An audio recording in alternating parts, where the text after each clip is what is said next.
Okay, so this is chapter 10, section 5, and we're going to be looking at the binomial theorem. Now, a lot of the stuff in this section will look familiar and may have been something you've done before, but we'll be applying it in maybe a little bit different of a way than you've seen before.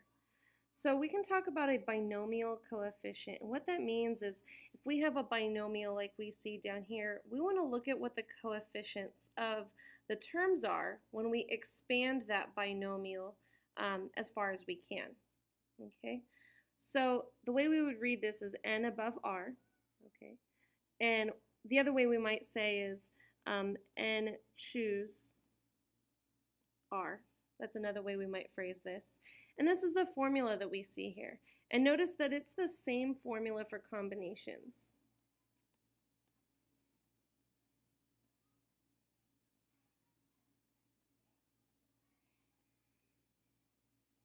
So it's the same formula we see for combinations, like when we're talking about probability combinations and permutations. So let's look at our first example. We have 9 above 3, or 9 choose 3. And so using this formula, we have 9 factorial over 3 factorial and 9 minus 3 factorial. Well, 9 minus 3 is 6. So on the top, I'm going to write 9 times 8 times 7 times 6 factorial. And rather than writing 6 all the way to 1, I'm going to just write 6 factorial. And then on the bottom here, I know this is 6 factorial. And then 3 is going to be 3 times 2 times 1. So we can see that some things are going to cancel out here. This is a 1 times 6.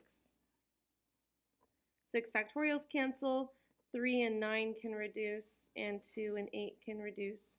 So really what we're left with on the bottom is 1, and on top is 3 times 4 times 7, which is 84. Now we talked a little bit about binomial expansion already, and these are the first few formulas we have here. This one especially should look familiar because we see this in Algebra 1 and Algebra 2 as a formula. This one also might look familiar, but what you'll notice is that the coefficients of these terms follow Pascal's triangle. So Pascal's triangle is something you've probably seen before. If we have a binomial to the 0 power, the coefficient of everything is just 1. Anything to the 0 power is 1. And then if it's to the first power, this is a 1 and a 1. To the second power, it's 1, 2, 1. Third power would be 1, 3, 3, 1. 1, 3, 3, 1, and so on. And we continue this pattern. Now, if we use Pascal's triangle, we need to know the row above it. Remember, with Pascal's triangle, we have, the way we would calculate each term is finding this term right here would be the 2 terms above it. So 1 plus 2 is 3, 2 plus 1 is 3, 3 plus 3 is 6, 1 plus 3 is 4, and that's how we're getting each term. So we can calculate the next row, put 1s on the outside, and 1 plus 5 is 6, 5 plus 10 is 15, 10 plus 10 is 20, 20 plus 5 is 15, and 5 plus 1 is 6. So that would be our next row. But what if I wanted to ask you what the 100th row was? Well, you'd have to find all the rows above it. But with the binomial theorem, it allows us to jump to whatever row it is that we're looking for. So we're looking for the nth row. Using this formula here, we can go ahead and find the nth row. So looking at this formula, it kind of looks overwhelming to look at the first time. However, I know that I have these formulas for the combinations here, and let's say my degree is 9. So this would be 9 choose 0, 9 choose 1, 9 choose 2, all the way to 9 choose 8, and 9 choose 9. And then each of our terms here, we have a to the nth power, and then a to the n minus 1, a to the n minus 2, all the way down to a to the 1, and then a to the 0 power. There's no a there. And we have the same thing for b's, only in the opposite direction. So we have b to the nth, b to the n minus 1, all the way to b to the 2, b to the 1, and b to the 0. Okay. So let's go ahead and actually practice this. I'm going to use a few different colors here to kind of organize our work. And that might be helpful for you to do as well. So let's see here. We have x plus 2 to the 4th power. Okay. And so my n value is 4. And then this is like my a and my b here. And so we're going to go ahead and write this out. Now I'm going to write this out the long way and just show each and every step the first time. So our n value is 4. And so I have 4 choose 0. And then I have my a value, which in this case is x to the 4th power, my b value 2 to the 0 power. Okay, now I filled in my a and my b, but I'm actually going to white them out for now. And I'm going to fill out this entire structure. So plus 4 choose 1, a and b, and instead of 4 and 0, now it's 3 and 1. And plus 4 choose 2, and we're going to do the same thing. 4, 3, same thing. And 4, 4, same thing. Okay. So let's see, we went 3, 1, and then 2, 2, and then 1, 3, and then 0, 4. And now let's just fill in our a and b values. So my a is x. My b is 2. And now we're going to simplify things as best as we can. Now, for these 4 choose 0s, the 4 choose 1, 4 choose 2, 4 choose 3, 4 choose 4, I'm going to work those out kind of in my scratch work off to the side. So let's see here. If I have 4 choose 0, then 4 choose 0 is 4 factorial over 0 factorial and 4 minus 0 factorial. Well, that's 4 factorial over 4 factorial, since that's a 1, and that's just 1. Now the same thing is going to happen if I have 4 choose 4, because then I have 4 factorial over 4 factorial and 4 minus 4 factorial, that's 0. 0 factorial is 1, and those two cancel out, and that's also equal to 1. So I know right now that I can replace this with a 1 and this with a 1. Let's look at the next ones. Let's look at 4, 1 and 4, 3. So 4 choose 1 is going to be 4 factorial over 1 factorial and 4 minus 1 factorial. Well, this is going to be a 3, so everything is going to cancel out between the top and bottom except for the 4. And let's see, does the same thing happen with 4, 3? We have 4 factorial over 3 factorial and 4 minus 3, which is going to be 1. So again, everything cancels except for the 4. And we know this property works because of the Pascal's triangle.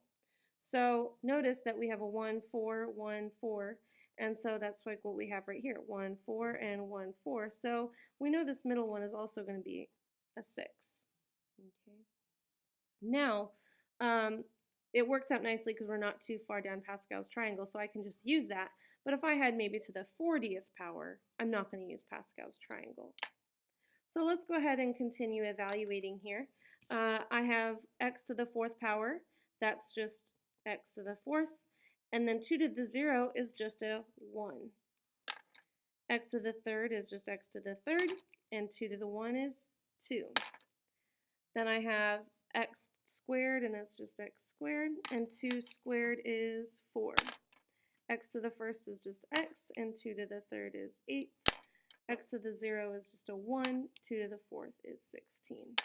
So now it's just a matter of simplifying our equation and writing things out nicely.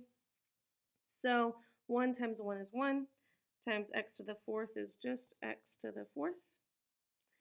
And then plus 4 times 2 is 8, x cubed, plus 6 times 4 is 24, x squared. 4 times 8 is 32, x, and then plus 16. And that's our answer. So those were nice, small, easier numbers. Let's do another example on the next page where we have slightly bigger numbers, and now we also have a negative sign we have to be aware of. So let's go through this whole process again here. Let's see. We have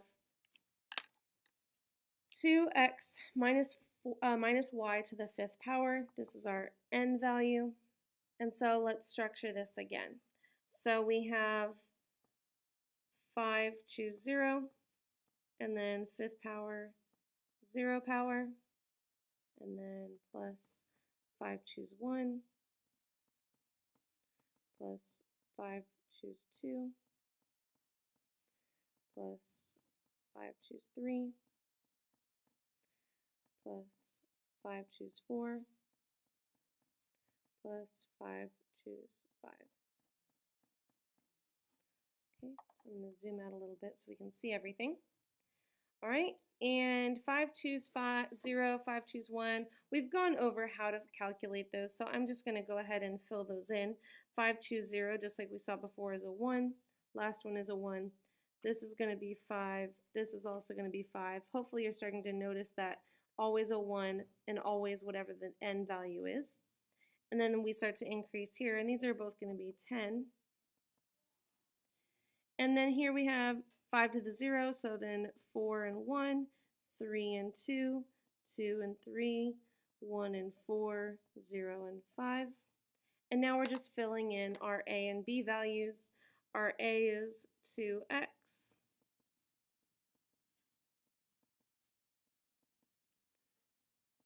And our b value is negative y. We want to keep that negative with it.